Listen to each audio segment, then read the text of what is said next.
কদমতলা থানাধীন ইচাই লালছড়া গ্রামে ঘটে যাওয়া চাঞ্চল্যকর ডাকাতির কাণ্ডে পুলিশের জালে ধরা পড়ল আরও এক দুর্ধর্ষ ডাকাত।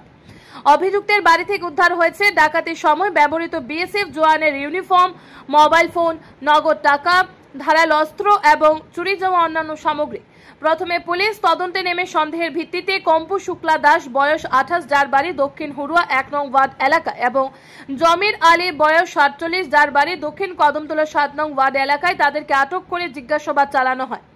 তাদের দেওয়া তথ্যের ভিত্তিতে চুরাইবাড়ি থানার অন্তর্গত পূর্ব ফুলবাড়ির খাদিমপাড়া 3 নং ওয়ার্ড এলাকার বাসিন্দা সেলিম উদ্দিন বয়স 35, পিতা কমর উদ্দিন পুলিশের জালে ধরা পড়ে। সেলিম উদ্দিনের বাড়িতে গতকাল রাত তল্লাশি চালিয়ে উদ্ধার হয় নগদ 12,000 টাকা, একটি অ্যান্ড্রয়েড মোবাইল ফোন, 3টি কিপ্যাড মোবাইল ফোন, ডাকাতিকে ব্যবহৃত ধারালো অস্ত্র ও অন্যান্য সরঞ্জাম। বিস্ময়করভাবে উদ্ধার হয়েছে বিএসএফ জওয়ানের ব্যবহৃত ইউনিফর্ম এবং কৃত্রিম মাদ্রাসা থেকে চুরি হওয়া একটি মিউজিক সিস্টেম। প্রাথমিক তদন্তে উঠে এসেছে অভিযুক্তরা বিএসএফ জওয়ানের পোশাক পরে গ্রামে গ্রামে ঢুকে ডাকাতি করত, যাতে সাধারণ মানুষ বিভ্রান্ত হয় এবং সন্দেহ না করে।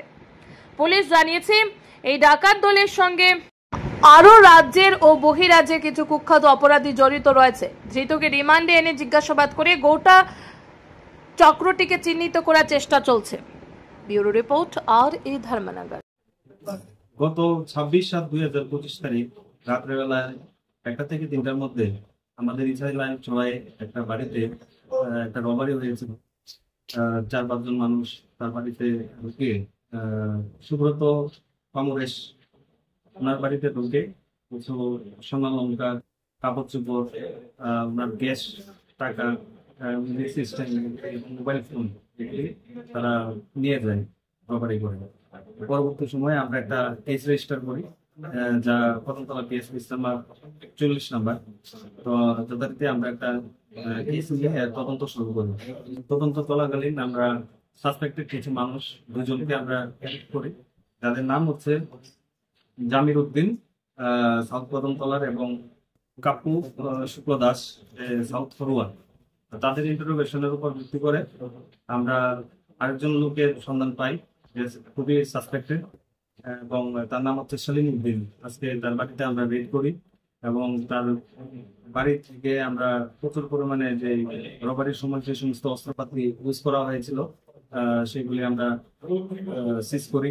পাশাপাশি ক্যাশ আমরা 12,100 টাকার মতো আমরা রিকভারি করি।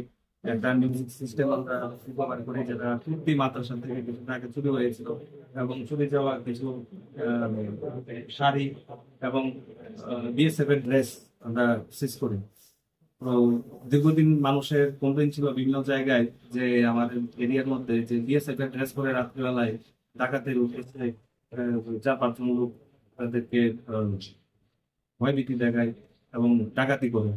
তো যথারীতি তার বাড়ি থেকে সেই বিএসএফ এর ড্রেস গুলি আমরা সিজ করবো। তো আগামীকালকে তাকে আমরা কোর্টে ফরওয়ার্ড করবো এবং এই কেসে আমরা অ্যারেস্ট করব। যে প্রধান অভিযুক্ত তার বাসা কোথায়, তার বাড়ি কোথায়? তার বাড়ি চুরাইবাড়ি থানার আন্ডারে খাদিমপাড়া। সে সেলিম উদ্দিন এবং তার সাথে আরো অ্যাসোসিয়েট আছে। পরবর্তী সময়ে আমরা তাকে রিমান্ডে আনবো এবং রিমান্ডে ইন্টারোগেশনের পর আরো তার অ্যাসোসিয়েট নাম আমরা বের করতে পারবো। আপনার কি মনে হয় স্যার, এই কাণ্ডের সাথে কি কোনো বহিরাজ্যের কোনো চক্র জড়িত রয়েছে? থাকতেও পারে, কিন্তু আমরা সবকিছু বিষয়ে আমরা